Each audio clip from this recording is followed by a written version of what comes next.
देखें, last time जब हमने बात की थी तो हम वेरिएबल्स की बात कर रहे थे। और वेरिएबल्स में हमने एक चीज़ देखी थी कि वेरिएबल्स क्या होते हैं, कुछ भी नहीं होता, एक डेटा को स्टोर करने का तरीका है। अब डेटा को स्टोर करने का तरीका है तो डेटा के डेटा टाइप्स थे। वो डेटा टाइप्स हमने कौन कौन से पढ़े हैं? सबसे पहले हमने क्या पढ़ा? स्ट्रिंग। दूसरा क्या पढ़ा?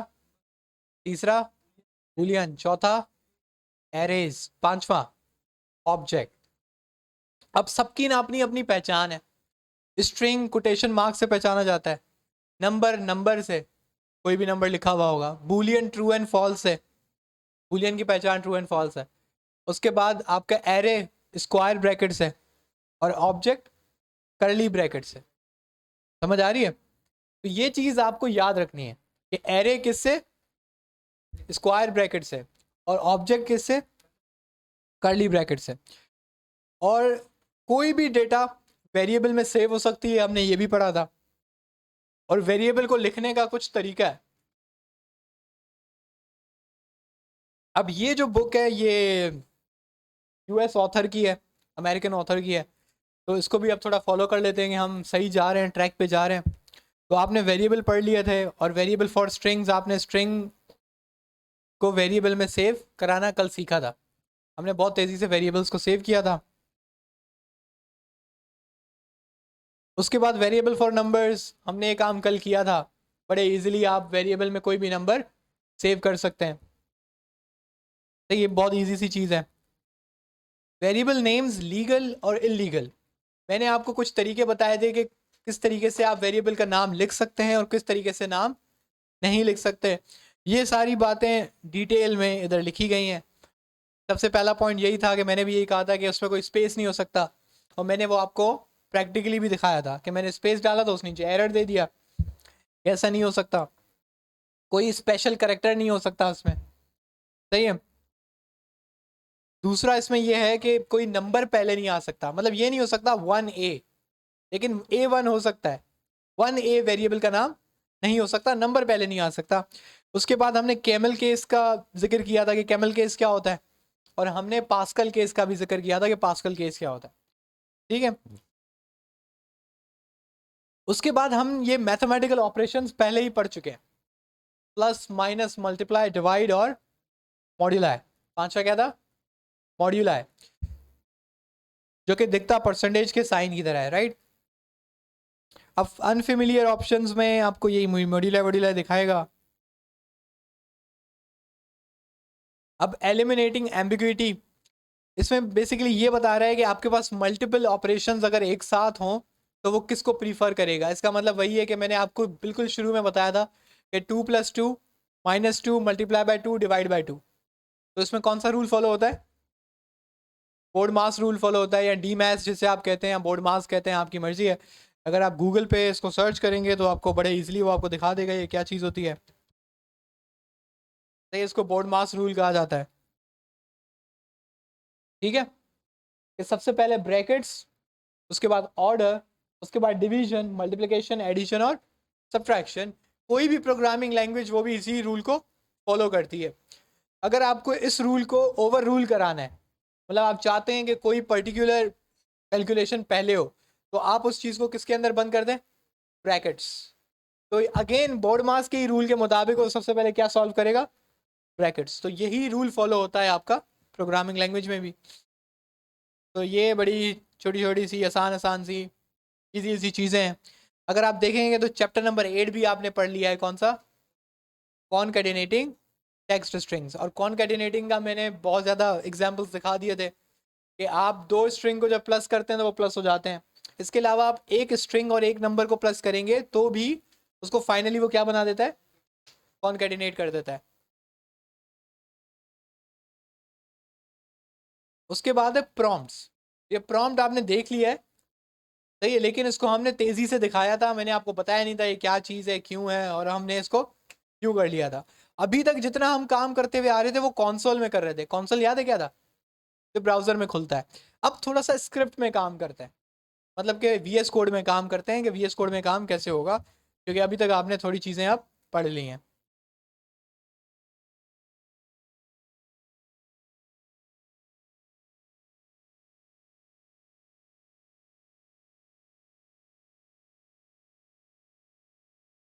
हम इधर एक न्यू फाइल बना लेते हैं index2, बल्कि prompt.js के नाम से एक बना लेते हैं।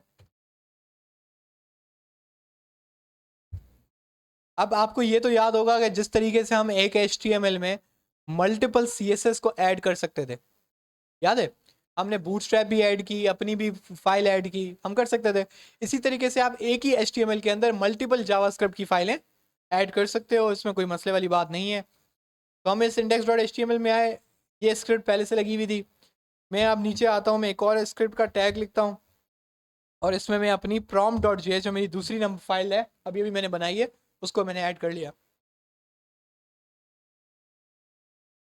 देखें, ये एक अब टेक्निकल सवाल है।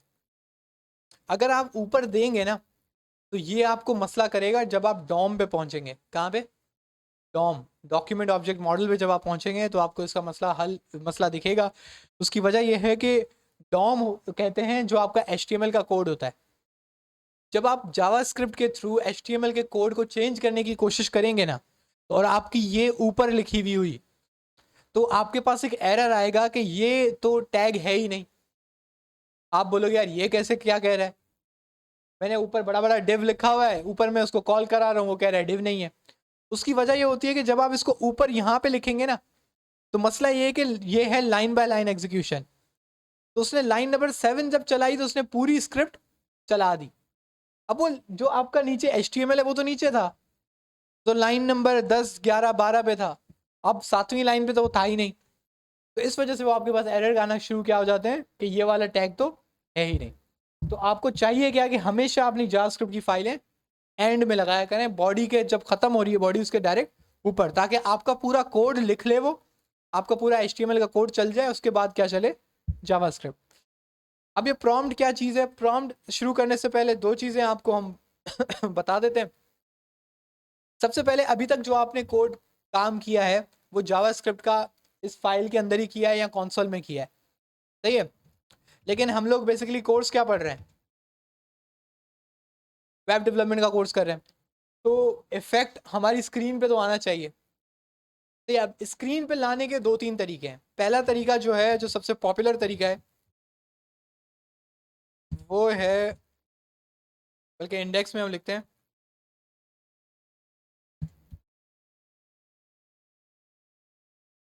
उस तरीके को हम कहते हैं document dot write hello world. पर लिख देते हैं this will write on browser, ठीक है? इसको ज़रा इन इफेक्ट देखते हैं, हमने फिलहाल लिखा, इसको देखते भी हैं कि यार करता कैसे है। यहाँ पे हमने इसको चलाया, डॉक्यूमेंट, ठीक है? लेकिन इसको चलाने के लिए हमें HTML को चलाना पड़ेगा, तो हम लाइव सर्वर पे इसको चला देते हैं।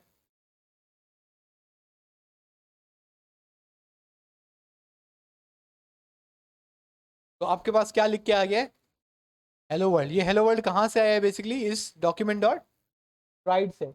इसको शो करने के लिए हम फिर से इसको चेंज कर लेते हैं, यहाँ हम इसको थोड़ा सा हाइड कर लेते हैं,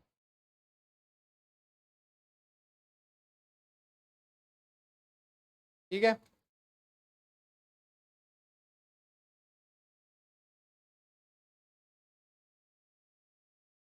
यहाँ पे हमने लिखा हेलो वर्ल्ड 2, तो वहाँ भी क्या हो गया? Hello world 2। तो इसका मतलब है कि ये जो डॉक्यूमेंट डॉट राइट है, ये इफेक्ट कर रहा है कहाँ पे? आपकी स्क्रीन पे। इसका मतलब है कि प्रोग्रामिंग, क्योंकि जावास्क्रिप्ट क्या है? प्रोग्रामिंग लैंग्वेज, तो उसका इफेक्ट जो है आपको कहीं ना कहीं लिखना पड़ेगा, तब जाके दिखेगा। ये HTML नहीं है कि आपने HTML लिखी और आपकी स्क्रीन पे डायरेक्टली आ गई। जब तक आप जावास्क्रिप्ट को कहते नहीं है कि ये चीज़ स्क्रीन पे ले जाओ, वो स्क्रीन पे नहीं ले जाएगी। उसका एक एग्जाम्पल देखते हैं कि हमने डॉक्यूमेंट डॉट राइट हटाया थोड़ी देर के लिए, मैं लिखता हूँ 2+2, स्क्रीन पे कुछ भी दिखा नहीं। अब आपको कैसे पता चलेगा 2+2 का जवाब क्या आया था? यहाँ पे आप जो भी काम करेंगे वो आपको तब तक स्क्रीन पे नहीं दिखेगा जब तक आप जावास्क्रिप्ट को कहते नहीं है। ये बात समझ आ रही है? हम इसको दोबारा ओपन करते हैं। अच्छा, हम एक चीज करते हैं कि क्या डॉक्यूमेंट डॉट राइट HTML को पढ़ पाएगा?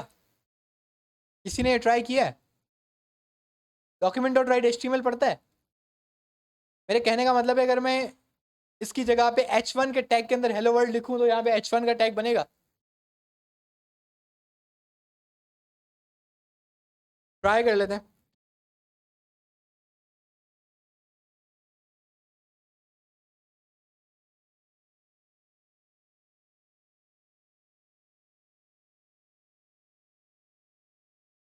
इससे क्या पता लगा? h1 चला। इसका मतलब है कि डॉक्यूमेंट डॉट राइट जो है वो आपका HTML का कोड चलाता है। आप थोड़ा आगे जाएंगे तो आपको जावास्क्रिप्ट की एक चीज़ पता लगेगी कि सर दो मेथड्स होते हैं HTML के कोड को तब्दील करने के। एक होता है इनर टेक्स्ट, एक होता है इनर HTML। तो ये प्रॉपर्टी जो है ये इनर HTML का पार्ट कहलाती है। अभी मैं क्यों ये बात बता रहा हूँ, हालांकि आप उस जगह पे नहीं है, ताकि आपको ये लफ्ज़ सिर्फ आपके दिमाग में डले। एक इनर HTML और इनर टेक्स्ट लफ्ज़ के कोई अल्फाज हैं जिनका काम डायरेक्टली किससे है? ब्राउज़र से। इसका मतलब है कि डॉक्यूमेंट डॉट राइट में अगेन वही वाली बात है कि आप HTML का कोड लिख सकते हैं। HTML का कोड लिख सकते हैं तो उसका क्या मतलब हो गया कि आप मल्टीपल लाइनें लिख सकते हैं, कुछ भी कर सकते हैं। वैसे जब आपके पास कोटेशन मार्क्स होते हैं तो ये बेसिकली रिप्रेजेंट करते हैं सिंगल लाइन को। ठीक है? क्या हो कि अगर आपको मल्टीपल लाइन लिखनी हो तो उसका एक तरीका तो होता है ये चीज़।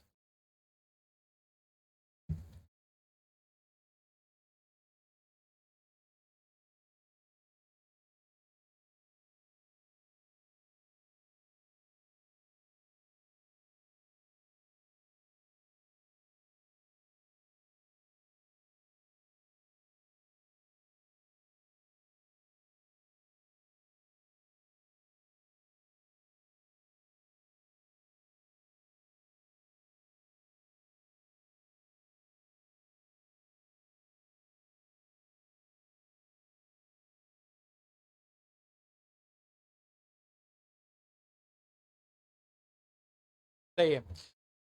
थोड़ा सा अगेन थोड़ा पाइथन और जावास्क्रिप्ट के बीच में मेरा थोड़ा कंफ्यूजन हो गया था। तो पहले मैंने 3 डॉट्स लिखे थे, वो बेसिकली पाइथन का सिंटैक्स है, सॉरी। अब यहाँ पर बेसिकली इसको हम कहते हैं डॉक स्ट्रिंग। क्या कहते हैं? Doc string. Doc string multiple string के लिए यूज़ होता है नॉर्मली। सही है। अब आप अगेन बाकी ज़्यादा जैसे स्ट्रिंग से ज़्यादा चेंज नहीं होता, लेकिन ये आपको बेसिकली बता रहा होता है कि ये आप क्या कर रहे हैं, आप मल्टीपल लाइन का स्ट्रिंग कोड लिख रहे हैं, ये उसका रिप्रेजेंटेशन है। आप इसमें अगर वो कोटेशन मार्क्स लगा लें तो भी ज़्यादा फर्क नहीं है, लेकिन ये ऑफिशियल वे है बताने का कि मैं क्या कर रहा हूँ, मल्टीपल लाइन कोड लिख रहा हूँ। और अगेन न्यू लाइन करने के लिए अगर आपको पता हो तो आप BR का टैग दे सकते हैं, बिल्कुल वैसे ही जैसे कि आप HTML में करते हैं। HR लगेगा? HR भी लग रहा है, मतलब क्योंकि सारी HTML इधर चल रही है। तो ये आपका ऐसे रूल होता है। ठीक है? अगर आप इसमें कोटेशन मार्क्स देते हैं तो भी मसला नहीं है, लेकिन वो अटपटा लगेगा, क्योंकि कोटेशन मार्क्स जो है बेसिकली वन लाइन स्ट्रिंग के लिए यूज़ होता है। बात समझ रहे हैं? तो वन लाइन क्योंकि स्ट्रिंग है तो वो मल्टीपल लाइन में अजीब लगेगा। उसकी जगह पे आप ये चीज़ इस्तेमाल कर सकते हैं। इसको भी हम लाएंगे और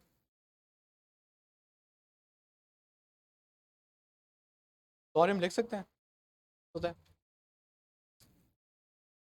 अच्छा, आपके पास प्रॉम्प्ट, ये बेसिकली जो आज का टॉपिक है प्रॉम्प्ट है। तो प्रॉम्प्ट पे दोबारा वापस आते हैं।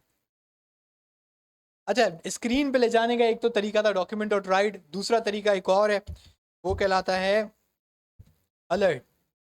खैर मैं जब जावास्क्रिप्ट पढ़ रहा था या HTML CSS पढ़ रहा था, जो मुझे पहला प्रॉम्प्ट पढ़ाया गया था वो अलर्ट खुद था। लेकिन मैं अलर्ट को आखिरी में पढ़ाता हूँ, क्योंकि अलर्ट थोड़ा ख़ास किस्म का प्रॉम्प्ट है जो कि बेसिकली एक फंक्शन का सिंटैक्स इस्तेमाल करता है। सही है? अब ये फंक्शन क्या है ये हम खैर बाद में पढ़ लेंगे। अलर्ट बहुत आसान है, आपने अलर्ट लिखना है और जो भी चीज़ अलर्ट करवा देनी है उसमें यहाँ पे बीच में लिख देना है।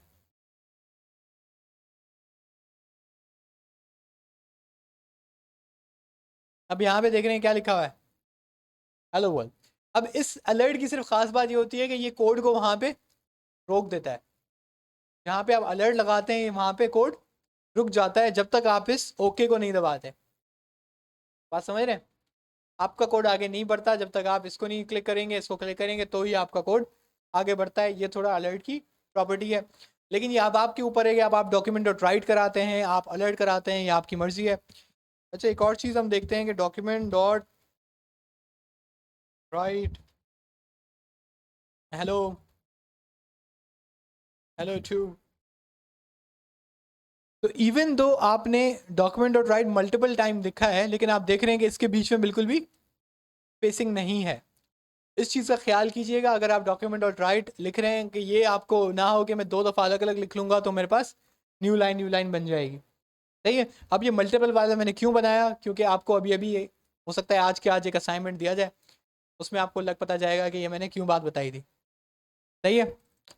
तो दो तरीके स्क्रीन पे डेटा दिखाने के हो गए। एक हो गया कौन सा, डॉक्यूमेंट डॉट राइट, और दूसरा क्या था, अलर्ट।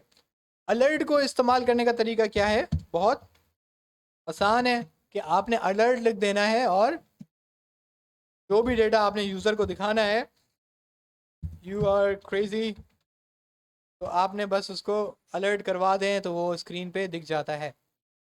सही है, सिंपल, वेरी इजी।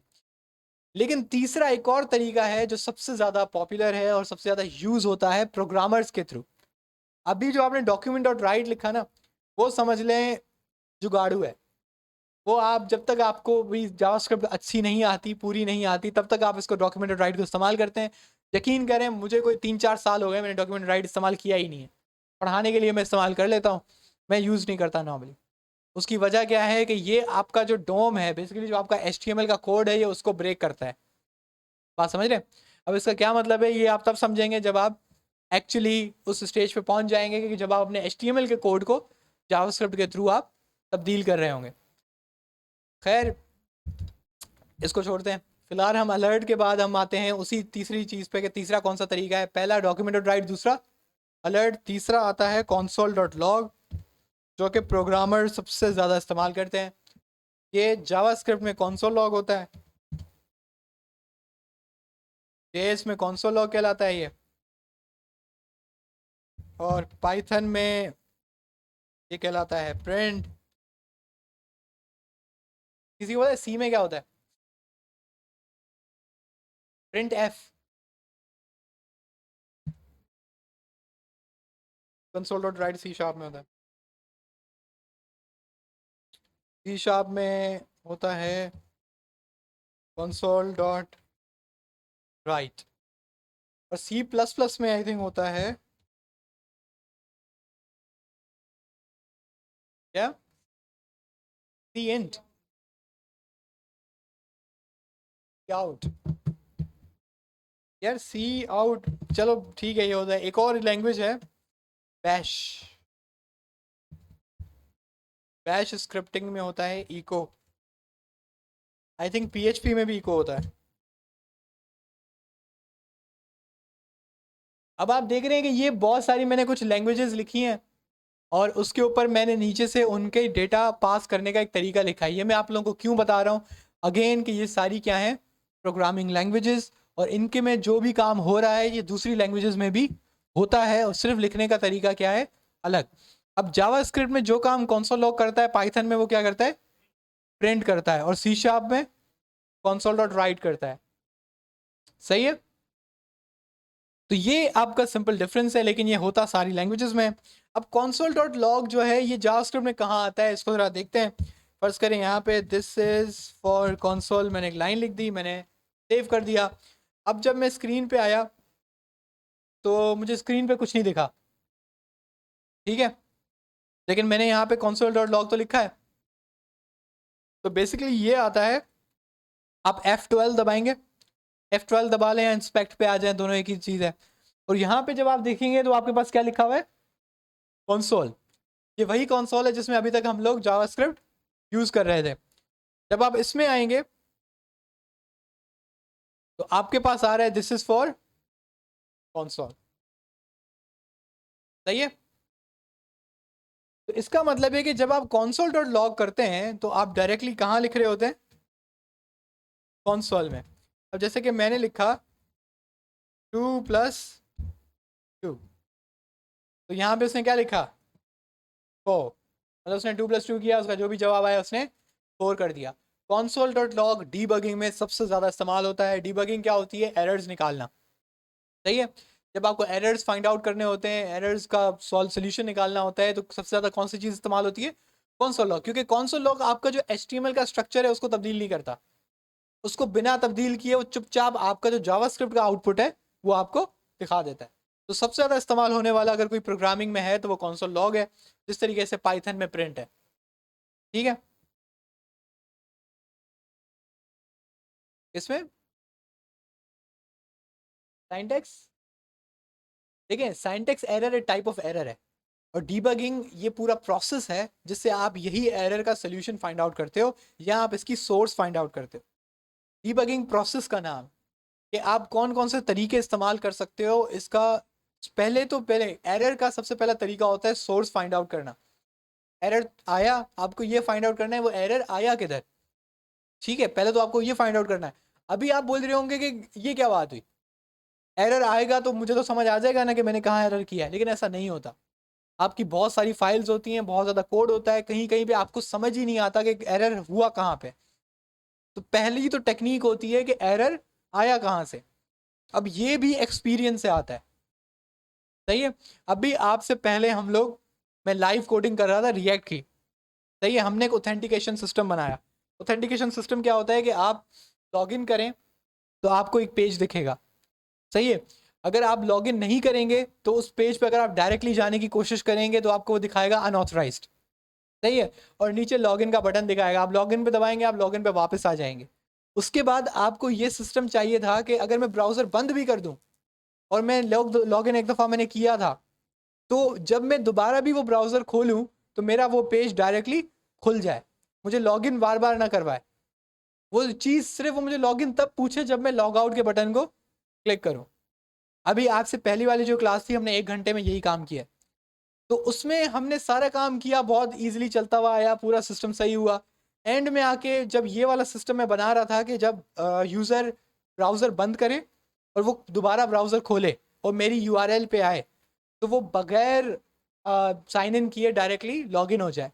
तो वो लॉगिन तो हो गया, लेकिन जब मैं उसको लॉग आउट का बटन दबा रहा था तो वो लॉगिन का फॉर्म नहीं दे रहा था, और उसको लग रहा था अभी भी यूज़र लॉगिन है। तो उसको, उसका जब हमने एरर सर्च किया ना तो कंसोल में कोई एरर ही नहीं आ रहा था, समझ रहे हैं। अब हमें समझ आ रहा है कि ये एरर है कि जब मैं लॉग आउट को क्लिक कर रहा हूं तो साइन इन पे जाना चाहिए, लॉगिन फॉर्म पे आना चाहिए, लेकिन वो फिर भी मेरा वो पेज दिखा रहा है। अब मुझे समझ आ रहा है ये एरर है, लेकिन ब्राउज़र या कोई भी चीज़ मुझे ये नहीं बता रही कि कोई चीज़ क्रैश हुई है। जब इस तरह का एरर होता है ना, सबसे ज़्यादा मसला होता है, क्योंकि अब आपको कोई कोई भी चीज़ आपकी गलत नहीं है, सब कुछ सही चल रहा है, लेकिन फिर भी आपको पता है कि कुछ मिस्टेक है। तो उसके लिए जो प्रोसेस आप फॉलो करते हैं, इस पूरे प्रोसेस को हम कहते हैं डीबगिंग। अब इसके कुछ तरीके होते हैं जो अगेन हर किसी के अपने होते हैं। हर कोई खुद से अपनी कोई दिमाग लगा के कोई चीज़ें बना लेता है, कुछ अपने रूल्स बना लेता है, सही है। कुछ आपको एक्सपीरियंस भी सिखाता है कि हमें पहले क्या चेक करना चाहिए। प्रैक्टिस, मैं कहूँगा प्रैक्टिस। आपको प्रैक्टिस सबसे ज़्यादा बेहतरीन बताती है कि आप कैसे बनाते हैं। मेरा पहले तरीका होता है, मैं सबसे पहले वेरिएबल्स चेक करता हूँ कि किस वेरिएबल में क्या चीज़ सेव हो रही है। अब लास्ट टाइम ये अभी जो मैं बता रहा हूँ कि पहले एरर हुआ, मैंने यही किया कि सारे जो वेरिएबल्स थे उनको क्या करार दिया मैंने, कौनसोल लॉग। मैं कौनसोल लॉग करा के चेक कर रहा था कि हर वेरिएबल में क्या सेव हो रहा है। तब मुझे पता लगा कि एक वेरिएबल था वो फॉल्स होना चाहिए था, वो ट्रू आ रहा था। तब मैंने ये चेक किया कि इसको ट्रू कहाँ कहाँ पे कौन कौन सा फंक्शन करता है। इसका मतलब है कोई फंक्शन गलत चल रहा है और उसको क्या कर दे रहा है, ट्रू। तो वो मैंने फंक्शन फाइंड आउट किया, वो फंक्शन क्यों ट्रू उसको कर रहा था जबकि हालांकि उसको ट्रू नहीं करना चाहिए था। वो मैंने उसका सोल्यूशन निकाला, उसको मैंने करेक्ट किया, बन गया। 10 मिनट लगे। हालांकि यही चीज़ अगर आपके पास एक्सपीरियंस नहीं होता तो आपको 2-2 दिन लग जाते हैं, वो आपका सही नहीं होता। क्योंकि अभी तो ये मिनिमलिस्टिक एप्लीकेशन थी, बहुत छोटी सी एप्लीकेशन थी। मसला तब उठता है जब आपकी एप्लीकेशन के आपकी हों 50 फाइलें, सही है, thousands of line of code हो, और मज़े की बात हो कि वो कोड किसी और का हो, आप सिर्फ एक छोटे से हिस्से पे काम कर रहे हो और सारा का सारा कोड किसी और का है। तब आपको पता लगता है कि डीबगिंग क्या होती है। जो बड़ी कंपनीज होती हैं उनके लिए डीबगिंग के जो इंजीनियर्स होते हैं वो होते ही अलग हैं, सही है। वो डीबगिंग करते ही अलग लोग हैं, लिखते अलग लोग हैं। वो डीबगिंग करते हैं, एरर की सोर्स फाइंड आउट करते हैं, उसको गिटहब पे इशू बनाते हैं, और अपने जो डेवलपर होता है उसको वो रेफर कर देते हैं कि भाई ये वाला मसला यहाँ पर है, इसको सही करो। वो एक्सपर्ट्स होते हैं। उनका बस पूरा दिन काम ही यही होता है। ये पूरा साइकिल है। सॉफ्टवेयर इंजीनियरिंग फर्म जैसे 10 Pearls है, सिस्टम्स लिमिटेड है, ये बड़ी बड़ी जो कंपनीज हैं वो ये फॉलो करती हैं कि डेवलपर पहले डेवलप करता है, वो देखता है हाँ जी सब बन गया, वो एप्लीकेशन जाती है क्यूए के पास, quality assurance engineer, QA QC.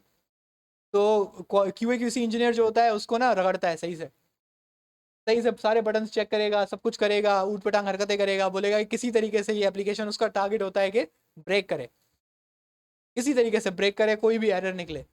तो जैसे ही वो एरर आता है वो सारे एरर्स का लॉग बना के वो आगे फॉरवर्ड करता है।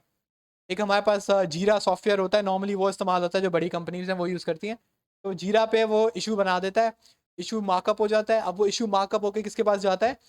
डीबगर के पास, जो यहाँ टेस्टर जो बंदा होता है, डीबगर कहते हैं उसे। तो वो बंदा होता है वो बेसिकली सिस्टम्स इंजीनियर भी कहलाता है, वो हैवी पार्टी होता है। वो हमेशा बीच में तब आता है जब जो छोटे होते हैं उनको समझ में नहीं आता कि हो क्या रहा है। सही है, तो वो आके सिर्फ चेक करता है कि भाई कौन सी चीज़ क्या हो रही है, उसके अपने तरीके होते हैं, जो कि उसने 10 साल 15 साल के एक्सपीरियंस से उसको आए हुए होते हैं। जो एक्सपीरियंस बंदा होगा वो आपका एरर देख के आपको बता देगा कि ये फलां जगह मसला हुआ, और आपने सोचा भी नहीं होगा कि ये वहां पे मसला हुआ होगा। समझ रहे हैं? तो ये चीज़ सारा इसमें इन्वॉल्व होता है। तो जो डीबगिंग है उसमें जो सबसे इंपॉर्टेंट टूल है जावास्क्रिप्ट में वो ये console.log है। बहुत ज़्यादा इस्तेमाल होता है, मैं खुद बहुत इस्तेमाल करता हूँ। इवन जब मैं डेवलपमेंट कर रहा होता हूँ, जहाँ पे मुझे ज़रूरत नहीं होती, मैं वहाँ भी console log लिखता रहता हूँ, ताकि जब मेरी ऐप चले तो मुझे लॉग में पता चल रहा हो कि क्या हो रहा है। सही है। इवन मैं ये भी करता हूँ कि डीबगिंग में मेरे एक प्रोसेस होता था कि if else if else if else, अभी आप कंडीशन पढ़ेंगे तो उसका ना पूरा एक जाल बनता है। इफ चला, फिर ये इफ चला, फिर ये इफ चला, फिर ये एल्स चला, फिर ये इफ चला। तो मैं उसमें स्टेप्स लगाता हूँ, step 1 cleared, step 2 cleared, step 3 cleared, step 4 cleared. तो मुझे ना वो पूरा ट्री समझ आता है कि अच्छा ये ऐसे होके इधर तक तो पहुंचा है, अब यहाँ से आगे नहीं बढ़ा था। तो मैं उधर जाके देखता हूँ कि स्टेप 4 कहाँ पे था, किस इफ के अंदर था। समझ रहे हैं? तो ये सारे आपकी डीबगिंग के तरीक़ेकार होते हैं, और इसमें मोस्टली आपका एक्सपीरियंस काउंट करता है कि आपका एक्सपीरियंस क्या है। यही आपकी स्पीड डिफाइन करेगा। कोड लिखना मसला नहीं होता, कोड में जब मसला आता है तो तब मसले मसाइल होते हैं। एक दफ़ा मसला हुआ, आपके 2 दिन गए, मैं आपको बता रहा हूँ ये बड़े मसले होंगे, लेकिन अगर आप थोड़ी बहुत प्रैक्टिस करते हैं तो आपको ज़्यादा इशू नहीं होगा। तो स्क्रीन पे डेटा ले जाने के 3 तरीके हुए: document dot right, alert, console log. ठीक है, अब हम दोबारा से बुक को रेफर करते हैं। अब ये कहाँ पे आ गया? इफ स्टेटमेंट्स पे। ठीक है, इससे पहले हम लोग प्रॉम्प्ट को थोड़ा सही से पढ़ लेते हैं, क्योंकि इफ स्टेटमेंट मैंने शुरू कर दी तो आधे बच्चे यहीं सो जाएंगे। तो यहाँ पे हम सबसे पहले करते हैं प्रॉम्प्ट्स। ये बेसिकली किस लिए होता है? Receive input from user. मजे की बात है कि ये ज़्यादातर यूज़ नहीं होता,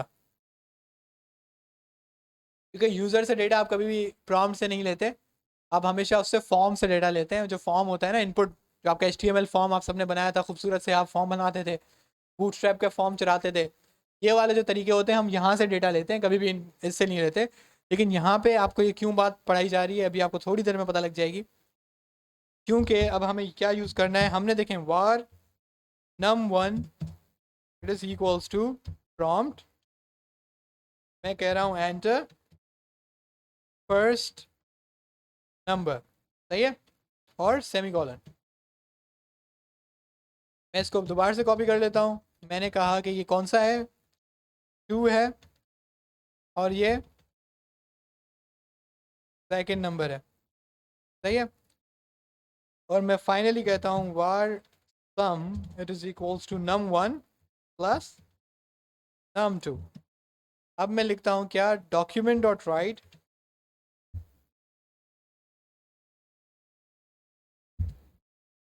सम ऑफ ऑल इज,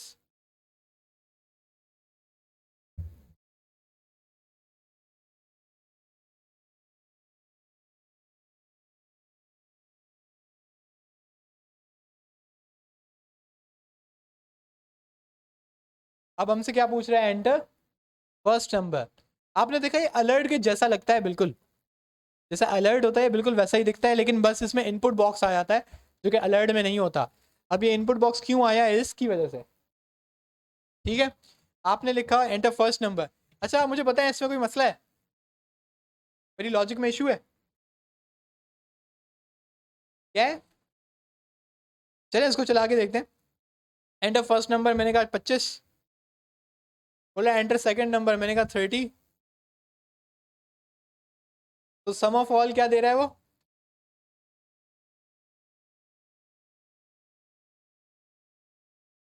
इसको फिर करते हैं, वो थोड़ा सा क्लीन हो जाएगा।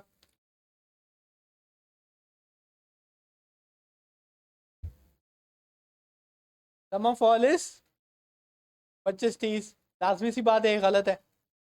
उसकी वजह क्या है, क्या चीज़ है? देखिए अब इसको हम करते हैं डीबगिंग। देखिए मुझे तो पता है इसका जवाब क्या है, लेकिन मैं आप लोगों के लिए कह रहा हूँ, उसको डीबगिंग करते हैं। हम देखते हैं कि ये मसला क्यों हुआ। हम सबसे पहले आते हैं, हम कहते हैं console डॉट लॉग num1। पहले हम किसको प्रिंट करा रहे हैं, num1 को। उसके बाद हम किसको प्रिंट करा रहे हैं, num2 को। हमने इसको कॉपी किया, हमने कहा 25, हमने कहा 30। अब हम जब इसके कंसोल में जाएंगे तो ऊपर क्या लिखा हुआ आ रहा है, नीचे क्या आ रहा है? अभी भी मसला समझ में नहीं आया। सही है, बात तो सही है, 25 और 30 ही दिया था, तो इसको तो प्लस करना चाहिए था, 55 आंसर आना चाहिए था। अभी भी मसला समझ में नहीं आया। तो num1 की जगह पे आप क्या लिख सकते हैं, टाइप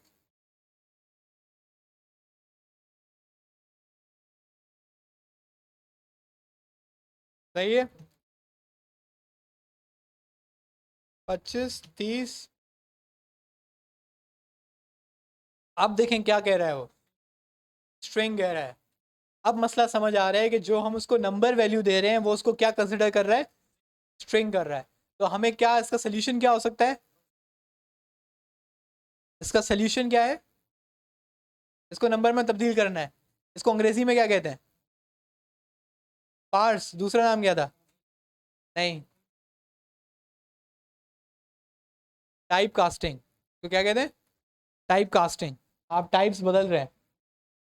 अच्छा डीबगिंग का एक और रूल देख लें, ये कह रहा है स्ट्रिंग, यहाँ पे क्या कह रहा है, prom dot JS line number 3। सही है, ये भी एक बहुत जबरदस्त टूल है कि आपको बताता है कि कौन सी लाइन पे एरर उठा है। ठीक है, प्रॉम डॉट जेएस मेरी फाइल है जो मैंने बनाई थी, उसकी लाइन नंबर 3। अगर आपको वेरीफाई करना है तो देख लें लाइन नंबर 3 पे क्या जा रहा है, ये। सही है, यानी कि ये जो स्ट्रिंग का आउटपुट है, ये किसका आउटपुट है, लाइन नंबर 3 का, यानी कि console log type of num1। इसके अलावा अगर आप इसको क्लिक करेंगे तो ये आपको ब्राउजर में ही दिखा देता है कि ये मैं किसकी बात कर रहा हूँ।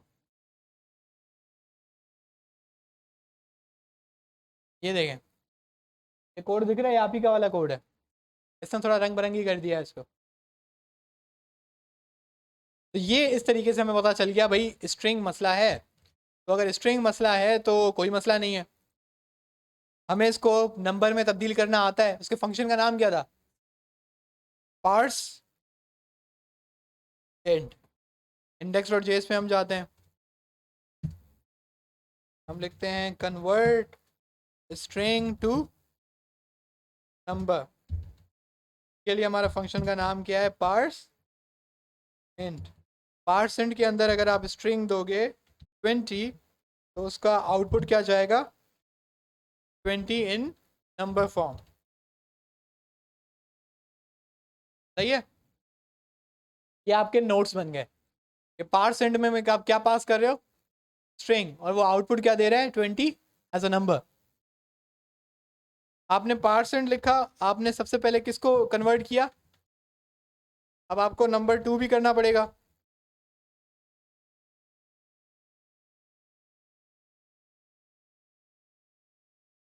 अब हम दोबारा वापस आते हैं।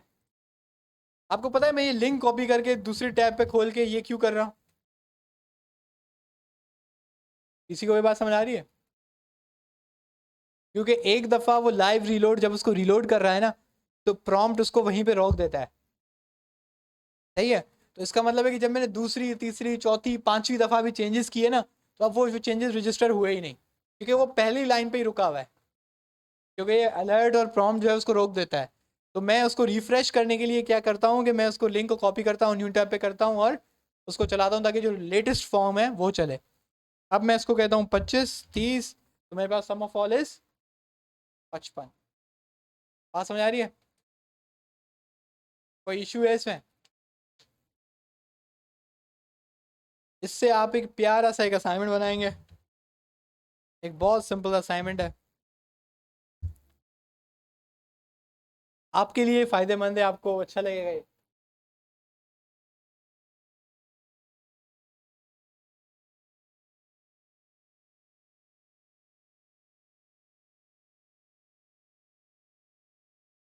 तो क्लास वर्क में हम आ गए, तो हमारे पास टॉपिक्स में जावास्क्रिप्ट शायद नहीं होगा, तो हम क्रिएट न्यू करेंगे, असाइनमेंट करेंगे।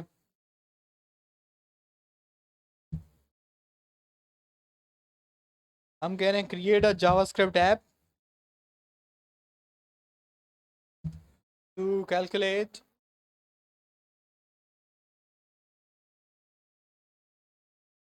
Price of chicken.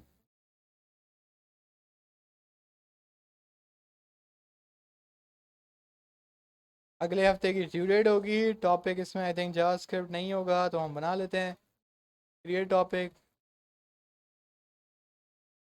जावास्क्रिप्ट 9। आपको एक सिंपल सी ऐप बनानी है। सही है। उस ऐप में क्या होगा कि आप यूज़र से पूछेंगे कि उसने कितने ग्राम चिकन खरीदी है। सही है। आप ये चलो आप अपनी तरफ से कर लो कि आप पर केजी का कोई रेट लगा दो जो आपके आसपास चल रहा है। कितना चल रहा है? 500, 550, कितना चल रहा है? 400। तो आप 450 रख लो। सही है। ज़्यादा बेटर है कि आप उससे पूछ लो। पहले आप ये पूछो कि कितने ग्राम चिकन उसने खरीदी है, दूसरे में उससे ये पूछो कि आपने पर आवर पर केजी रेट कितना चल रहा है, तो आप उसको बता दोगे, इस हिसाब से उसके कितने पैसे बनते हैं। एक बहुत सिंपल सी ऐप है, लेकिन छोटा सा मैथमेटिकल फॉर्मूला आपको उसको यूज़ करना पड़ेगा जावास्क्रिप्ट का, और आप सिंपल सी ऐप बनाएंगे और उसको पोस्ट करेंगे, अगेन जावास्क्रिप्ट उस पर फायर बेस पर डिप्लॉय भी करेंगे। ठीक है। अब आप देखेंगे कि हाँ जावास्क्रिप्ट पे अगर आप उसको ऐप को डिप्लॉय करेंगे, आप मुझे लिंक देंगे, तो वो लिंक हम यहाँ पे खोलेंगे तो आपको पता लगेगा कि कैसे आप बस वैल्यूज़ डालें और आपको रिजल्ट पता लग जाएगा कि भाई इतने पैसे आपके बनते हैं। बात समझ रहे हैं ये? किसी को पता है इसका फॉर्मूला पता है इस चीज़ का, कि अगर आपको ग्राम्स पता हो, वेट पता हो, तो आपको पर आवर रेट भी पता हो, तो मल्टीप्लाई हो के आपको कैसे पता लगेगा कि कितना आपका अमाउंट बनता है?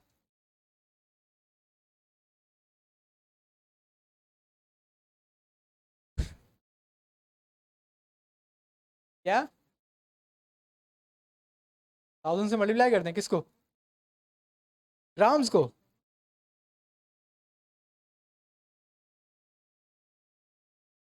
आप इसको देख लीजिएगा।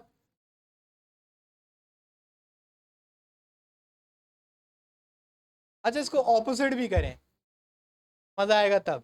ये इसका ऑपोजिट भी होना चाहिए कि मैं आपको प्राइस बताऊं कि मुझे मुझे 400 रुपये की चिकन चाहिए, तो आप मुझे बताओगे भाई पर केजी रेट के हिसाब से आपकी 600 ग्राम या 400 ग्राम या 15 ये 800 ग्राम जितनी भी बनती है, वो आपको इतनी ग्राम चिकन मिलेगी। टू वे होना चाहिए। क्या बोलते हो? इसमें कुछ भी नहीं है, सिंपल मैथमेटिकल फॉर्मूला है, यूज़ ऑफ वेरिएबल है, और प्रॉम्प्ट का यूज़ होगा, और प्रॉम्प्ट के यूज़ के साथ साथ पार्स एंड का भी यूज़ होगा। सही है। यूज़र से वैल्यू आप प्रॉम्प्ट से ले लें। जिनको अगर डॉक्यूमेंट और गेट एलिमेंट का आईडी का आइडिया है, तो आप फॉर्म से भी ले सकते हैं, मुझे कोई इशू नहीं है, अगर आपको पता है तो। उस पर आप टॉगल वो यूज़ कर सकते हैं, रेडियो बटन, कि आपको रेट चाहिए या आपको ग्राम्स चाहिए। रेट चाहिए तो फिर सॉरी आप प्राइस चाहिए तो आप फॉर्मूला अलग लगाओगे, और अगर वो चाहिए तो वो अलग लगाओगे। बात समझ आ रही है? बहुत सिंपल है कि आप जब चिकन खरीदने जाते हैं तो उसकी स्केल होती है, उस स्केल में ये फॉर्मूला ऑलरेडी लगा हुआ होता है, वो आपके सामने वो चिकन रखता है, वो कैलकुलेट हो गया, आपको पता लग जाता है कि आपके इतने पैसे हुए। सेम काम आपके पेट्रोल पंप पे भी चल रहा होता है कि वो पर लीटर रेट लिखा हुआ होता है, कि इतना पर लीटर रेट चल रहा है, उसके हिसाब से वो आप उसको बोलते हैं यार 200 का पेट्रोल डाल दो, तो आपको पता चल जाता है इतने लीटर पेट्रोल आपका बना है। सही है। अब ये बोथ वेज होता है, अगर आप 1 लीटर वो लगाता है तो 1 लीटर के बाद वो आपको प्राइस बता देता है कि आपके इतने प्राइस हुए, 1 लीटर 1.5 लीटर या 2 लीटर जितना आप उसको बोलते हैं। तो ये 2 वे होना चाहिए। आप एक सिंपल सा फंक्शन बनाएंगे, फंक्शन नहीं होगा, सिंपल सा स्क्रिप्ट होगी कि आप ये उसको बताएंगे कि भाई अगर आपको 1 वे ही बना लें तो ज़्यादा बेटर है, कि मैं आपको पैसे बता दूं या ग्राम्स बता दूं तो आप मुझे बता दें कि मेरे कितने पैसे हुए। ठीक है, बहुत सिंपल है, बहुत ईजी है, और जितना हमने ये अभी तक पढ़ा है इसमें से एक कवर हो जाएगा। क्या ग्राम में लें ज़्यादा बेटर है, क्योंकि वो स्केल्स में आजकल जो होता है ना वो ग्राम्स में होता है, ये चीज़ में नहीं होता। तो ग्राम में ज़्यादा मज़ा आएगा। 450 350 इस तरीके से। सही है। यूज जावास्क्रिप्ट होगी, बहुत सिंपल सी फंक्शनैलिटी है। इससे आपको थोड़ा बहुत आइडिया होगा कि अब प्रोग्रामिंग लैंग्वेज की तरफ हम बढ़ रहे हैं, कि सिंपल सिंपल सी हम कैलकुलेशन बेस्ड अब जो हमारे प्रोग्रामिंग है वो हो रही है। पहले तो अभी रंगो रोगन था, बस इसको कलर कर दिया उसको कलर कर दिया। ठीक है, तो ये ट्राई करें, बहुत सिंपल है, सीरियसली बहुत सिंपल है। इसके बाद एक और आपका असाइनमेंट होगा, उसको मैं पोस्ट कर देता हूँ, लेकिन ये होगा 2 हफ्तों के बाद।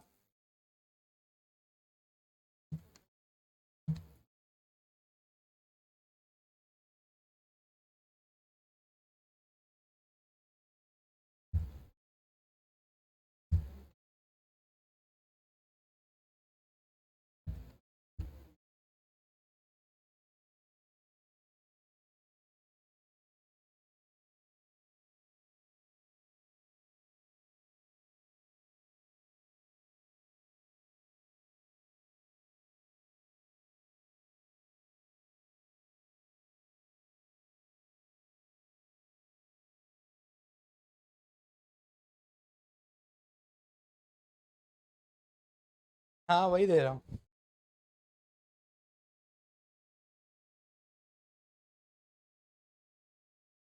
ये बहुत पॉपुलर असाइनमेंट है और बहुत इजी असाइनमेंट है ये, लेकिन ये इससे प्रैक्टिस बड़ी अच्छी होती है, ये बात मानने वाली है। ये नहीं, ये नेक्स्ट हफ्ते का है, लेकिन मैं दे रहा हूँ ताकि आप लोगों को पता हो, क्योंकि जावास्क्रिप्ट में मेन चीज़ें प्रैक्टिस है और उसमें कोई चीज़ है नहीं। तो मैंने आपको ये नेक्स्ट वीक का असाइनमेंट है। ठीक है, और ये आपका जावास्क्रिप्ट की टॉपिक में जाएगा। तो ये आपको बनाना है क्रिएट अ टेबल जनरेटर। तो जैसे ही आपकी वेबसाइट खुलेगी तो वो आपसे पूछेगा कि एंटर अ नंबर। अब वो नंबर कोई भी बता सकता है। अब नंबर वो 2 होंगे। अब आप बच्चे नहीं है कि आपको मैं बोल दूंगा बस आप 2 लिख दें तो वो 2 1 2 और 2 से 10 तक कर ले, नहीं। आप उससे पहला नंबर बोलेंगे कि किसका table, enter a table to generate enter a number to generate the table. और आप उसको बोलेंगे कि एंटर द लिमिट। अब लिमिट में आप उसको ये बताएंगे कि वो कितनी लिमिट तक जाना चाहिए। 10 रोज बना है, वो 20 रोज बना है, वो 30 रोज बना है, वो आप उसको बताएंगे। बात समझ आ रही है? तो वो प्रिंट होगा, प्रोग्रामिंग है, वो होनी चाहिए। अगर वो 1000 भी करता है तो उसको भी प्रिंट करना चाहिए। आप मेहनत थोड़ी कर रहे हो। सही है। तो ये आपके 2 सिंपल से असाइनमेंट हैं। अभी ये बिल्कुल बेसिक है, बहुत बेसिक है, लेकिन हो सकता है शुरू में आपको थोड़े से मसले मसाइल हो, लेकिन जैसे जैसे आपकी प्रैक्टिस होगी तो आपका काम बेहद आसान हो जाएगा। सही है। इसको हम थोड़ा सा आगे बढ़ाते हैं काम को। अच्छा, मुझे थोड़ी सी कंप्लेन रिसीव हुई है कि कुछ बच्चों को इशू है कि क्लास बहुत लेंथी चली जाती है, टाइम बहुत आगे हो जाता है। वो ज़रा मुझे आप बता दें कौन कौन है, किस किस को इशू है। और और किसी को इस बात पे इशू है कि क्लास थोड़ी लेंथी चली जाती है?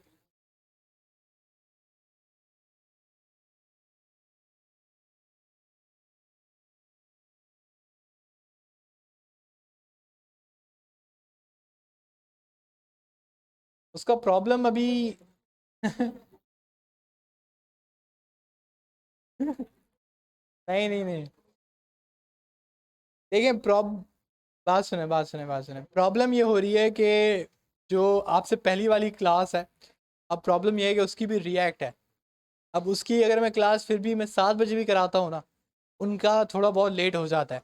और बीच में मैं गैप नहीं लेता था आधे घंटे का, मैं डायरेक्टली आपकी स्टार्ट कर लेता था। अब क्योंकि दोनों का जो काम है वो ऐसा है कि लॉजिक्स है, उसका भी लॉजिक्स है, आपका भी लॉजिक्स है, तो मैं थोड़ा जानबूझ के थोड़ा ब्रेक लेता हूँ कि ऐसा ना हो कि मैं आपको पता नहीं क्या पढ़ा रहा हूँ।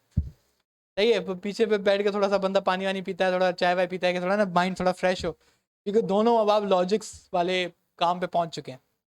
ठीक है, तो बाकी हम ये कोशिश करते हैं कि जो हो सकता है आप लोग दूर से आते हो क्योंकि आपके प्रॉब्लम्स हो सकते हैं, ये काफ़ी वाकई लेट हो जाती है। सही है, लेकिन इस पर मैं कोशिश करता हूँ लास्ट टाइम के नेक्स्ट वीक के 9 बजे हम स्टार्ट करने की कोशिश करते हैं। मैं जो पहली वाली क्लास है उसको भी मैं कह देता हूँ कि वो थोड़ा सा जल्दी करें, ताकि हम, क्योंकि उनका काम जो है नॉर्मली रिएक्ट का उनका ख़त्म हो चुका है, तो अब वो लोग नोट जेएस पे जाएंगे, और नोट जेएस मुझे पता है कि वो 15 मिनट के बाद वो सो जाएंगे। सही है, तो उनको मैं ज़्यादा पढ़ाऊँगा ही नहीं, थोड़ा थोड़ा करके, क्योंकि नोट जेएस में ज़्यादा कुछ नहीं है, उनको बस इतना पढ़ाना है कि वो एपीआई कैसे बनती है, सही है, और एपीआई को कैसे कम्युनिकेट कराना है और कैसे आपका सारा सिस्टम बनाना होता है।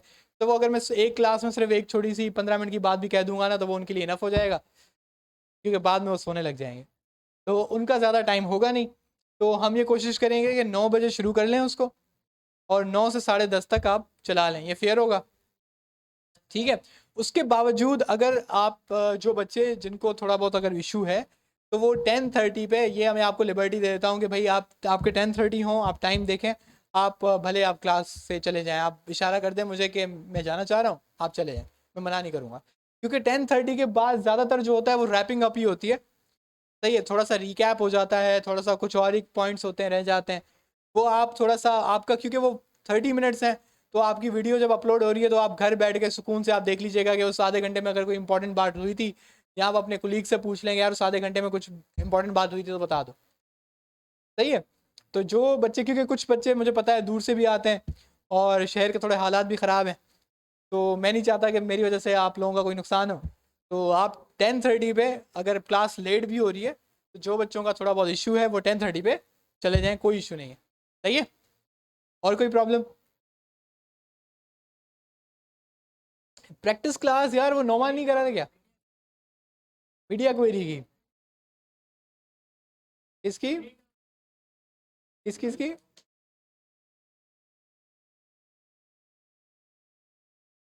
बूटस्ट्रैप और मीडिया क्वेरी दो थी? नहीं नहीं, अच्छी बात है, आप रिमाइंड करा रहे हो यार। इसको थोड़ा डॉम तक पहुंचने दो, ताकि इसका भी फ्रंट एंड आ जाए। सही है, जावास्क्रिप्ट और फ्रंट एंड दोनों जब एक जगह पे मर्ज होंगे, तो हमें फ्रंट एंड की दोबारा से थोड़ी ज़रूरत पड़ेगी, तो हम क्या कर लेंगे, हम थोड़ा सा फ्रंट एंड बना लेंगे, उसके साथ फिर हम लोग जावास्क्रिप्ट भी लगा देंगे, तो हो जाएगा कि ड्यूअल चीज़ें हो जाएंगी। सही है, उसका भी फ़ायदा हो जाएगा, क्योंकि आपका भी एक रिकैप हो जाएगा, क्योंकि तब तक मैं बोलूँगा कि भाई फ्रंट एंड में हमने ये पढ़ा था, मुझे मुझे नहीं लगता है कि आप में से बहुत कम बच्चे होंगे बोलेंगे हाँ ये तो पढ़ा था, आधे ज़्यादा बोल रहे होंगे याद ही नहीं है। सही है, तो उसका ये क्या हो जाएगा कि बूटस्ट्रैप और सबका रिकैप हो जाएगा, मीडिया क्वेरी का रिकैप हो जाएगा, उसके साथ साथ हम लोग जावास्क्रिप्ट इसमें इंटीग्रेट करा देंगे। ठीक है, उसके बाद जो रिएक्ट है उसमें तो आपका वापस आएगा, उसमें तो बूटस्ट्रैप भी वापस आएगी, उसके अंदर आपका मीडिया क्वेरी भी वापस आएगी, क्योंकि उसमें फ्रंट एंड तो बनता है। शायद आपने देखा होगा, इनको भी मैंने वो कार्ड्स वाला दोबारा सारा बनाया है, क्योंकि उसकी ज़रूरत पड़ती है, और लॉगिन फॉर्म वगैरह सब कुछ भी इनका बना है, तो वो इंशाल्लाह अभी तो आपका बहुत दफ़ा यूज़ होगा। उसके बाद आप जब नोड जेएस पढ़ेंगे, आपको फिर फ्रंट एंड चाहिए, क्योंकि आपके पास फॉर्म नहीं होगा तो बैकएंड का क्या काम? समझ रहे हैं, उसकी टेंशन नहीं है। इसको हम थोड़ा सा आगे बढ़ाते हैं, और आपकी बुक वैसे कहती है इस वक्त कि आपको क्या पढ़नी चाहिए? If statements. लेकिन लेकिन मुझे लगता है कि आपको क्या पढ़ना चाहिए इस वक्त? फंक्शंस, क्योंकि फंक्शंस आपने जाने अनजाने इस्तेमाल करना शुरू भी कर दिए हैं। सही है, तो आपको थोड़ा बहुत अब आइडिया हो चुका है कि फंक्शंस क्या होते हैं, उसको कैसे इस्तेमाल करते हैं, तो क्यों ना इस फंक्शन को हम बाकायदा इस्तेमाल ही करें। ठीक है, तो इफ़ एल्स स्टेटमेंट तो यूज़ हो ही जाएंगी। हम थोड़ा फंक्शंस पे आते हैं, क्योंकि कंपैरेटिवली बहुत इजी चीज़ है। अब ये मैंने प्रॉम्प्ट बना लिया है, तो इस प्रॉम्प्ट को मैं यहाँ से हटा देता हूँ। सही है, और हम एक न्यू फाइल बना लेते हैं फंक्शंस डॉट जेएस के नाम से, और हम लोग HTML के अंदर इस फंक्शंस डॉट जेएस को ऐड कर लेते हैं।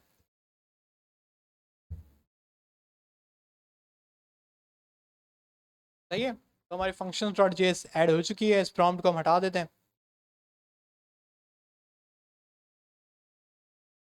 यहाँ पे हम लिख लेते हैं फंक्शंस। इसकी वैसे डेफिनेशन में आता है reusable isolated piece of code. बहुत शॉर्ट डेफिनेशन है और बहुत कॉन्सेप्चुअल डेफिनेशन है। अगर आपको ये 2-3 लफ्ज समझ आ जाते हैं तो समझ लें आपको फंक्शंस आ गए। अब फंक्शंस क्या होते हैं? सही है, एक तो शादी वाला फंक्शन होता है, ये वो वाला फंक्शन नहीं है। सही है। फंक्शंस अभी तक आपने बेसिकली यूज़ किया है, जो अलर्ट आपने यूज़ किया था वो फंक्शन था। डॉक्यूमेंट डॉट राइट जो आपने यूज़ किया वो फंक्शन था। कॉन्सोल लॉग जो आपने यूज़ किया वो फंक्शन था। प्रॉम्प्ट जो आपने यूज़ किया वो फंक्शन था। बार फंक्शन नहीं है। तो फंक्शंस आप नॉर्मली यूज़ कर चुके हैं, सिर्फ आपको ये पता नहीं है कि वो चीज़ क्या है। तो हम थोड़ा सा इसको देख लेते हैं। तो सबसे पहले हम देखते हैं फंक्शंस का सिंटैक्स, क्योंकि किसी भी चीज़ को पढ़ने से पहले उसका क्या पढ़ना चाहिए? सिंटैक्स। तो फंक्शंस के सिंटैक्स में सबसे पहले फंक्शन का कीवर्ड आता है, उसके बाद नेम ऑफ फंक्शन आता है, उसके बाद पैरेंथेसिस आता है, और उसके बाद कर्ली ब्रैकेट होता है। और इस कर्ली ब्रैकेट के अंदर जो काम हुआ हुआ होता है उसको हम कहते हैं फंक्शन बॉडी। सही है, ये आपका पूरा फंक्शन है। और इसको अभी हम थोड़ा सा पढ़ते भी हैं, करते भी हैं और काम भी करते हैं कि क्या है कैसे है। सबसे पहले आपने, जैसे मैंने कहा सिंटैक्स में, कि हम क्या लिखते हैं? फंक्शन का कीवर्ड।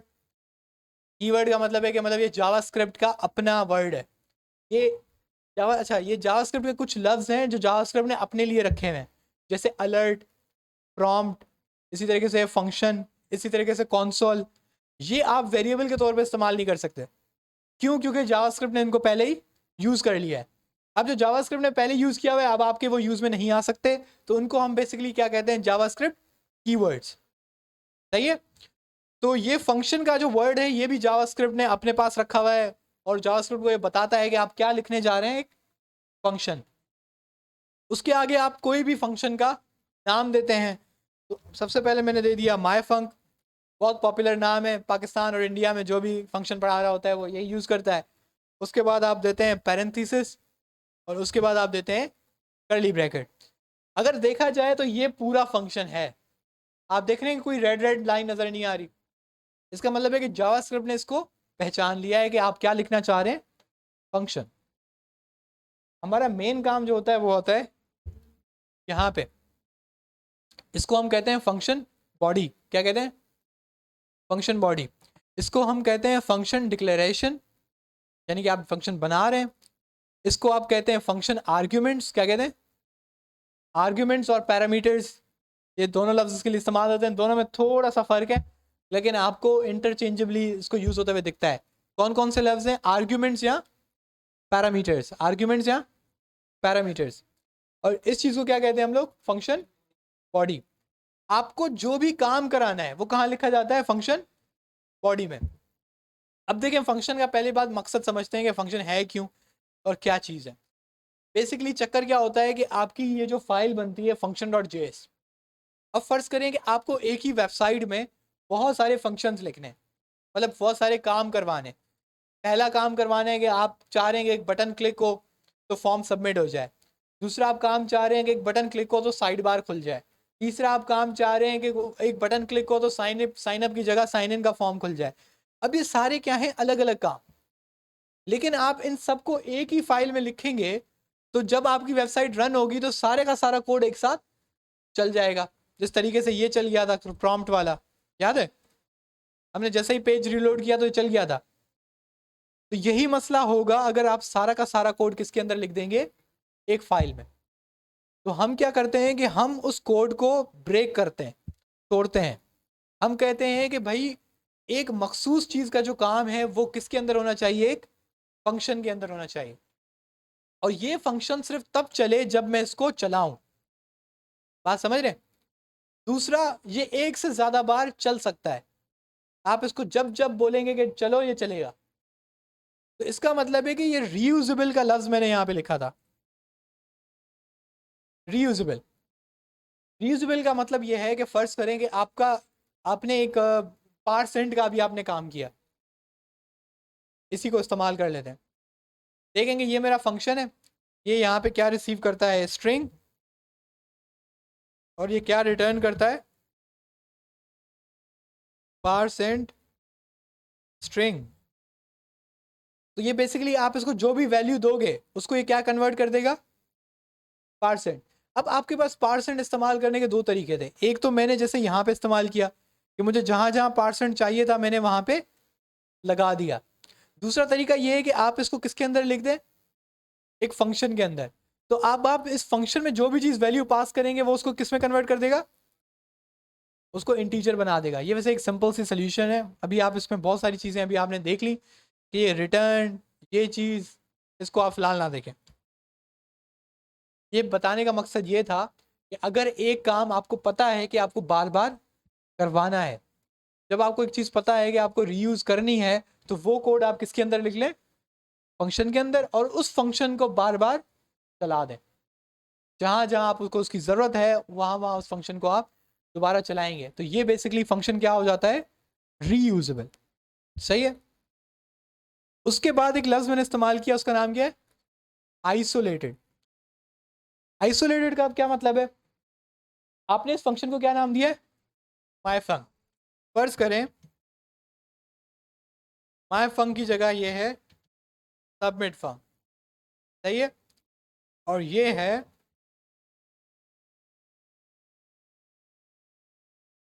साइड बार फंक। अभी मेरे पास कितने फंक्शन है, तीन। ये फंक्शन क्या है, माय फंक, ये कुछ भी करता है जो मैं इसको कहता हूं। उसके बाद कौन सा फंक्शन है, उसके बाद कौन सा है, साइड बार फंक्शन। अब तीन फंक्शन है, तीनों के नाम से पता लग रहा है कि तीनों अलग अलग काम के लिए हैं, लेकिन ये है एक ही फाइल में। आपको समझ आ रहा है ये बात, एक ही फाइल में तीन फंक्शन, तीनों का काम अलग। तो हमने बेसिकली क्या कर दिया है, पूरे के पूरे कोड को अलग अलग कर दिया है। इसको हम कहते हैं आइसोलेटेड, या हमने सारे जो दूसरा कोड है उससे उसको अलग कर दिया है। ये बात समझ आ रही है। एक इसकी प्रॉपर्टी है फंक्शंस की,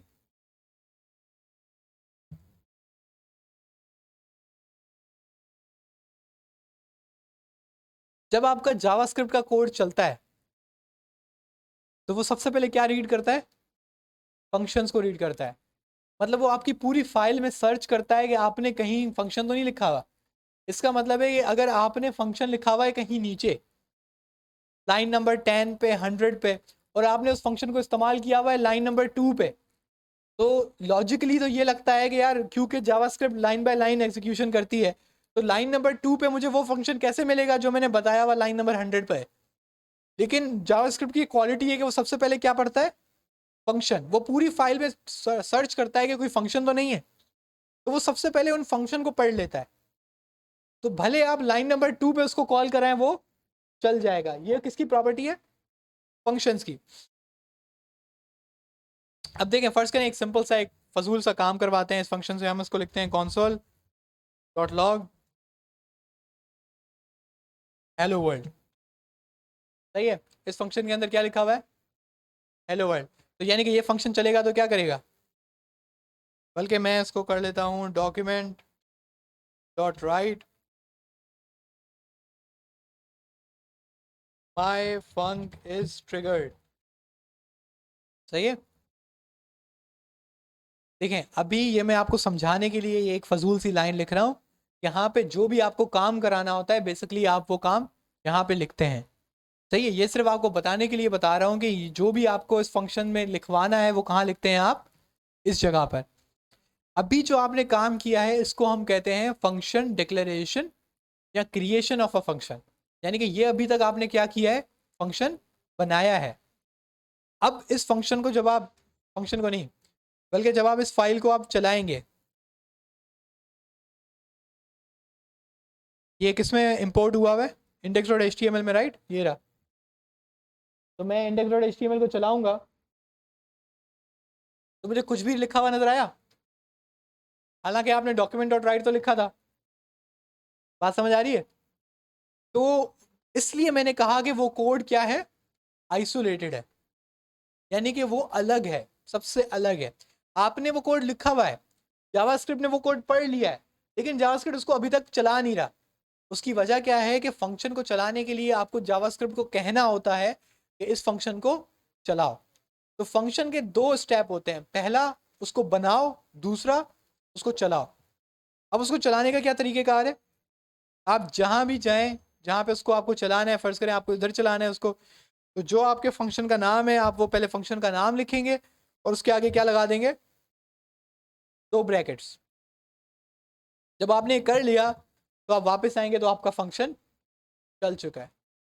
अब इसी तरीके से अगर आप इस फंक्शन को copy paste copy paste copy paste copy paste करेंगे तो उतनी दफा आपका फंक्शन चल रहा है। अब आपने देखा कि मैंने डॉक्यूमेंट डॉट राइट लिखा एक दफा है, लेकिन वो चला कितनी बार है, मल्टीपल बार। उसकी वजह क्या है कि मैंने इस फंक्शन को बार बार चलाया है। तो आप कोड एक दफा लिख रहे हैं लेकिन अब आप उसको इस्तेमाल बार बार कर रहे हैं। तो ये पहला जो लफ्ज था रीयूजेबल, ये उसकी डेफिनेशन है कि फंक्शन रीयूजेबल आइसोलेटेड कोड है, यानी कि एक जावास्क्रिप्ट का ही कोड है जो आपने अलहदा कर दिया है मेन कोड से। यानी कि जब आपका मेन कोड चलेगा तो वो कोड नहीं चलेगा जब तक उसको आप चलाते नहीं, और जितनी दफा नहीं चलाते। आप अब इसमें इसको 1000 दफा लिख दूं, ये इस फंक्शन को 1000 दफा चला देगा। बात समझ आ रही है? तो ये आपका काम किसका है, फंक्शंस का।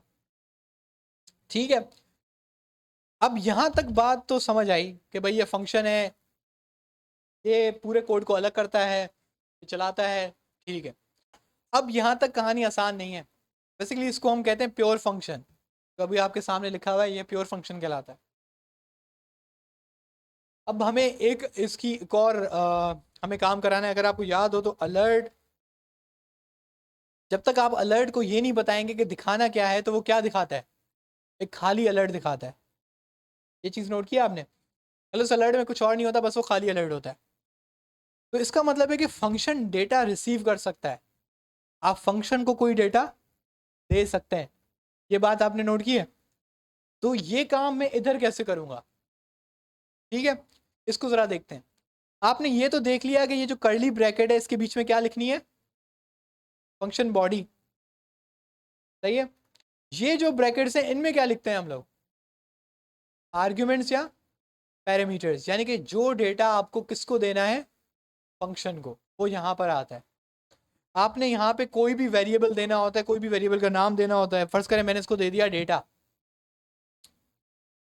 ये नाम मैंने खुद दिया है, आप इसको कुछ भी दे सकते हो, आप इसको एबीसी दे दो, आपको सी डी कुछ भी कर दो, ये आपकी मर्जी है। मैं इसको दे रहा हूँ क्या, डेटा। मैं कह रहा हूँ कि भाई इसको भी क्या करा दो, डॉक्यूमेंट डॉट राइट, यानी कि जो डेटा मैं तुम्हें दूं उसको क्या कर दो, डॉक्यूमेंट डॉट राइट कर दो, यानी कि स्क्रीन पे दिखा दो। अब मैं क्या करता हूँ, मैं इस फंक्शन को उठाता हूँ,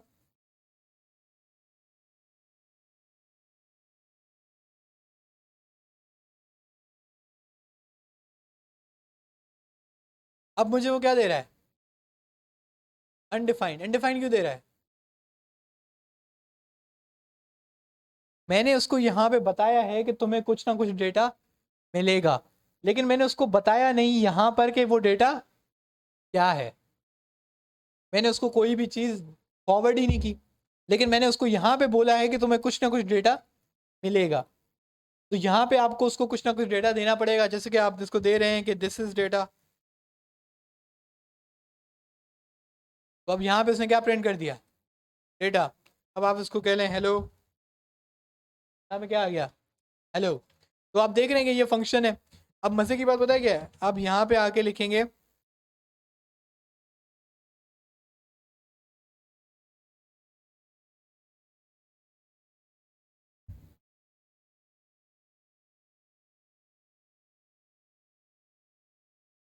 अब देखें फंक्शंस आपको कहाँ पे यूजफुल होते हैं। इसका सबसे बड़ा फायदा क्या है, आपने ये सारा कोड एक दफा लिखा, ठीक है, ये एक दफा लिखा। अब यहाँ पे मैंने इसको क्या पास किया है, हेलो। यहाँ पे मैं उसको पास कर लेता हूँ वर्ल्ड। ऊपर क्या लिखा हुआ है, ट्रिगर्ड हेलो, नीचे क्या लिखा है, ट्रिगर्ड वर्ल्ड। कोड एक ही है, समझ रहे हैं, लेकिन वो कॉल कितनी दफा हो रहा है, दो दफा, और उस डेटा के साथ कॉल हो रहा है जो मैं उसको पास कर रहा हूँ। बात समझ आ रही है? यही आपका फंक्शन का सबसे बड़ा फायदा होता है कि पीछे कितना भी बड़ा कोड लिखा हुआ हो, आपने बस उसका नाम लेना है, उस फंक्शन का नाम लिखना है और उसके आगे क्या लगा देने, ब्रैकेट, तो वो फंक्शन चल जाता है। अब आप जो लिख रहे हैं ना अलर्ट, आप लिख रहे हैं प्रॉम्प्ट, अब आपको तो नहीं पता कि इसके पीछे कितना बड़ा उन्होंने फंक्शन लिखा हुआ है, कितना बड़ा काम किया हुआ है। आपको बस एक छोटा सा लफ्ज मिल गया है, क्या उसका नाम क्या है, प्रॉम्प्ट। आप प्रॉम्प्ट लिख रहे हैं, वो आपके बॉक्स बन के आ जाता है, आपसे बोलता है कि आपको क्या चीज़ रिसीव करनी है। ये कमाल है फंक्शंस का। आप इसी तरीके से जो कॉम्प्लेक्स कोड है, जो मुश्किल कोड है, वो सारा किसके अंदर लिख देते हैं, फंक्शन के थ्रू। और फंक्शन को कहीं पे आपने सेव करा दिया, इससे क्या होता है कि जो आपका कोड है वो साफ सुथरा बन जाता है, आपका कोड गिचपिच नहीं होता। अब इसको ज़रा इस्तेमाल करते हैं हम लोग। हम प्रॉम्प्ट में दोबारा वापस आते हैं, सही है। हम कहते हैं कि पहले यहाँ पे हम उनको नंबर्स रिसीव कर रहे हैं। फर्ज करें यहाँ पे हम फंक्शन बना लेते हैं।